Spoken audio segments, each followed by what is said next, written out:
अस्सलाम वालेकुम रहमतुल्लाहि व बरकातुहू। नाज़रीन, आज मैं आपके लिए एक बहुत अच्छा और प्यारा सा नुस्खा लेके आया हूँ। ये नुस्खा ज़्यादातर औरतों के लिए है, क्योंकि औरतों के चेहरे पे जो फालतू बाल आ जाते हैं, औरतों के चेहरे पे यानी कि फालतू बाल आ जाते हैं, उन बालों के लिए है।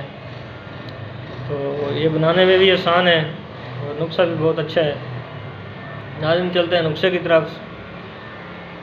नुस्खा जो है औरतों के चेहरे पे बाल निकल आते हैं, उनके लिए है। सबसे पहले आपने लेनी है मार मक्खी, दालचीनी, लौंग, जिंद बदस्तर, मुसब्बर, हीरा 21। ये सारी चीज़ें आपने एक एक तोला लेनी है। और इसके अलावा आपने ज़ाफ़रान जो है वो आपने 5 ग्राम लेना है। इन सब चीज़ों को आपने बारीक करके 500 mg के यानी कि कैप्सूल खाली लेने हैं, वो कैप्सूल भर लेने हैं। आपने दिन में 3 बार इस्तेमाल करने हैं। और इसके अलावा अजवाइन देसी, तेज़पात, राई हर एक तोला, गंधक आंवला सार 3 तोला, ये भी आपने बिल्कुल बारीक पाउडर करके तकरीबन 500 mg के खाली कैप्सूल लेके ये आपने भर लेने हैं।